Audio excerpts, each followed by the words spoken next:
Last ভিডিওটা যেখানে শেষ হয়েছিল সেখান থেকেই আজকে স্টার্ট করছি। তো এইটা হচ্ছে গিয়ে পার্ট 2। আর রনব গেছিলো কলকাতায়, আমি যাইনি যদিও বা। ও মুভি দেখার পরে খাওয়া দাওয়া কমপ্লিট করে এখানে মেট্রো গলি গেছিলো, কারণ আমি বলেছিলাম আমার একটা রিং লাইট, ট্রাইপড, তারপরে সেলফি স্টিক অ্যান্ড অল এগুলো সব লাগবে। তো এইগুলোই সব নেওয়া হয়েছে। তো আমি পরে কোনো একটা ভিডিওয়ে দেখাবো কী কী ফাইনাল নেওয়া হলো। রনব বলেছিল যে এখানে একটা লাকিলি পার্কিংও পেয়ে গেছে, তো এখন গাড়িতে উঠে পড়ুক, আর বাকি ভিডিওটা ও তোমাদের সাথে শেয়ার করছে, তো তোমরা দেখে নাও।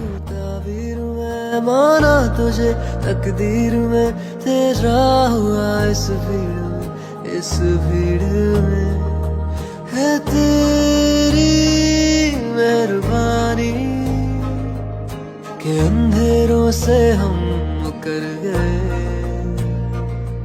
है तेरी मेहरबानी के बिन जाने ही हम सवर गए।